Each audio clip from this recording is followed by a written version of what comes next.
So welcome to this channel. It's me again, Paz Capistrano. For today's video ay pag-uusapan natin ay ang about sa kitaan ulit. So kung bago ka lang dito sa aking channel, ayan, mag-subscribe ka na.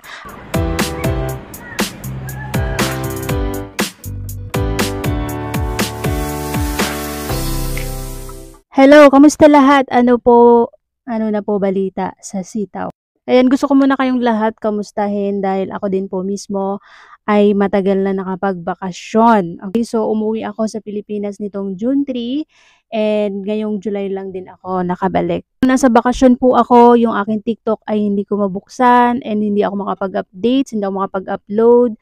And ayan, kasalukuyan akong nasa bakasyon. And may mga natanggap akong mga balita about kay Sitaw. Sa mga nangangamusta about kay Sitaw and then sa aking account dito sa Sitaw, ayan. Gusto ko kayong bigyan ng update na yung aking wallet balance is meron pa rin namang laman, okay? And for today's video, gusto ko lang sagutin isa-isa, replyan isa-isa, lahat ng nag-message dito sa akin TikTok, especially doon sa mga naka-follow sa akin and na-inspire sa akin na mag-join dito kay Sitaw. And ayan, bibigyan natin sila ng reply para naman maramdaman nila na hindi sila nag-iisa dito sa ating Sitaw dropshipping status. Ano?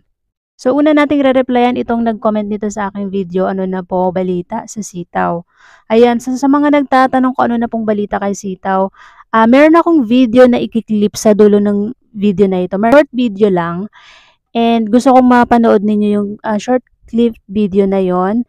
And kung gusto nyo mapanood yung full video nito, ilalagay ko dyan sa aking link in my bio. Hanapin nyo lang yung playlist nun, Sitaw Updates. Okay? Kung hindi nyo mahanap yung link dyan sa aking link in my bio, i-message nyo ako sa aking Facebook page. Ibibigay ko na lang directly sa inyo ang link. Okay? Pangalawa na nag-message sa akin dito sa TikTok, ate, ask ko lang po, hindi po dumating with withdraw ko po sa Sitaw. Babalik po ba yon sa akin? Gcash ko po. Ilang days na po ako nag-withdraw. Okay. So guys, makikita nyo dito sa date nito, June 24 pa siya. And then, itong June 24, hindi ko mabuksan yung TikTok nito. So, hindi ako makapag-reply agad. Hindi ako makapagbigay ng update sa inyo. And, regarding about sa mga withdrawal, ayan, hindi natin agad-agad makukuha yung mga na-request na withdrawal dito sa ating mga wallet balance. Okay.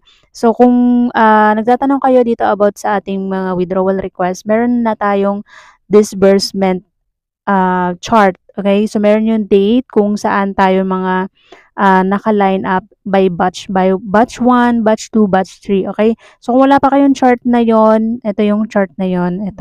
Ayan. So, ito yung chart ng ating disbursement 3% para sa ating mga Sitaw seller na nakapag-request. Okay? So, ito yung mga refund natin. Regarding dito sa ating mga disbursement na ito, hindi natin buo na makukuha yung ating mga na-request. Kundi ang makukuha natin ay 3% weekly. Okay? Hanggang sa mabuno ng ating mga puhunan na nandito sa loob ng platform ni Sitaw. Okay? So, hindi ko na masyadong pahabain itong video. Meron pa akong sasagutin na ibang reply. Post nyo na lang yung video nito para kung wala pa kayong copy ng chart na ito, pwede nyong ma-screenshot. Okay? So, ito naman si Godly. Hello po, ma'am. Close na po ba ang Sitaw? Kasi di na po ako maka-withdraw process ng item. So, ayan, kung meron pa kayong laman doon sa inyong mga freezing money wallet, iintayin nyo na ma-deliver lahat ng mga nakapending na mga na-process nyo na order nung June pa, okay? So, once na dumating na yung lahat doon sa inyong wallet balance, zero na yung inyong freezing money, yun, pwede na kayo mag-request ng withdrawal. Okay, so hintayin nyo na lang yung updates ng ating mga disbursement. Yung withdrawal na yun, hindi natin buo makukuha. Again, inuulit ko, hindi buo yung ating withdrawal na makukuha, kundi 3% lang po bi-weekly. Okay, so depende po yan sa updates natin kay Sitaw dahil nagpalit po ng bank ang ating Sitaw company. So, ayan guys, huwag kayong mainip kasi meron tayong proseso dito kay Sitaw. Pwede kayong mag-ask ng mga updates sa inyong account specialist. Okay, so kung meron kayong mga, kung connected pa kayo sa inyong account specialist, pwede kayong maghingi ng update sa kanila. So, ito rin, June 24 pa siya nag-message sa akin. Hi po, Ma'am Paz, magandang araw po. Bakit wala pa rin akong na-receive na order po, pa-help naman. So ayan, sa updates dito sa ating mga shop, lahat po ng shop natin dito sa Sitaw is closed na, okay?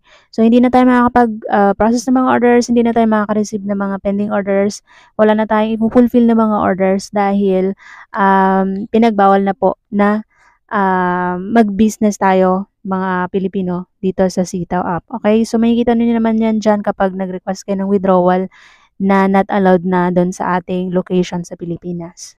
And ito namang isa, hello ma'am, may concern lang po ako, sana matulungan niyo po ako about sa account ko. May nakalagay na message na nagka-multiple violation ako, then close account ko po. Paano ko po yun ma-open ulit, hindi po ma-reach out ni sitaw.com yung message ko sa Gmail. Ayan. So, ito na yung nangyari sa ating lahat ng mga shop natin is closed na. Yun po ang ibig sabihin nun. So, ayun po yung kailangan ninyong gawin is hintayin na yung mga na-deliver na mga orders hanggang sa ma-zero na yung inyong freezing money. Kapag na-transfer na yan sa inyong wallet balance, ayun, i-withdraw nyo na lang. Okay? So, hintay-hintay na lang tayo ng disbursement nating mga seller. Hi po, Sitaw Seller Abroad po kayo. Dito kasi sa Pinas nag-close na, mabawi pa kaya namin mga pera namin, ayan. So, hindi lang po kayo nag-iisa, ako din po is Sitaw Seller na nandito rin po ako sa abroad. And parehas lang po tayo ng nag-aantay din ng update dito kay Sitaw, ayan. So, kung gusto nyong magkaroon ng updates dito kay Sitaw, ayan guys, meron akong dyan sa link in my bio na link. I-visit nyo yun. Meron akong nakalagay doon na Sitaw Updates. Panoorin nyo yun. Pangalawang video yon, pwede nyong i-watch yung pinaka-updates ni Professor Vincent Bongolan. Okay, so nandoon yun sa aking playlist para hindi na kayo mahirapan maghanap. Pwede nyo naman akong i-message dyan sa aking Facebook page para ibigay ko na lang sa inyo yung link na direct. Okay? And hello po ate, may concern lang po sana ako regarding kay Sitaw. Naka-receive kasi ako ng notice kay Sitaw na close na daw nila yung store ko dahil meron akong violation. Tanong ko po kung makuha ko po ba yung money ko. Ayan guys, so pare-parehas lang po kayo ng mga message dito sa aking TikTok. And pare-parehas lang din yung may bibigay ko sa inyong updates and sagot dito, okay? So I hope matapos na yung video na makaabot kayo dito sa dulo. Ma'am Aslang, may balita ba sa Sitaw ngayon? Ayan. So sa mga naghihingi ng balita dito kay Sitaw, ayan. Meron ng bagong group page. Private po ito guys ha. Meron bagong group page na kung saan maglalagay ng bagong updates para sa mga disbursement natin. So meron yun, mag-join kayo doon. Pwede nyo akong message again. Diyan na lang sa aking Facebook page para mas mabilis ko may send sa inyo yung link. Hi po, ma'am, just need help po. Paano po maka-withdraw yung nasa freezing money pa lang? I-close na po yung shop. Lang yung ma-deliver lahat from freezing money to wallet balance and then withdraw nyo na lang. Guys, reminder lang, bago kayo mag-withdraw, bago kayo mag-withdrawal request, screenshot nyo muna yung inyong freezing money and wallet balance and mag-request kayo ng withdrawal. After, screenshot nyo ulit doon sa inyong wallet request history. Okay? So, para makita nyo kung nag-reflect talaga yung inyong mga withdrawal request. Pwede nyo yan magamit soon kapag naghingi na ng updates about sa mga may discrepancy na ating mga wallet balance. Hello po, nag-close na yung store. Paano po yung on the way transaction ko? Paano po yung pera ko doon? Ayan, so same lang ang ating answer dyan. Panoorin nyo yung video clip na i-attach ko dito sa dulo.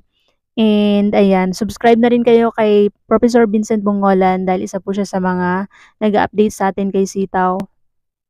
Nag-update sa atin sa Sitaw kung anong status, kung anong mga gagawin natin, kung anong mga updates. So yun lang guys, thank you so much. Comment lang kayo sa video na to.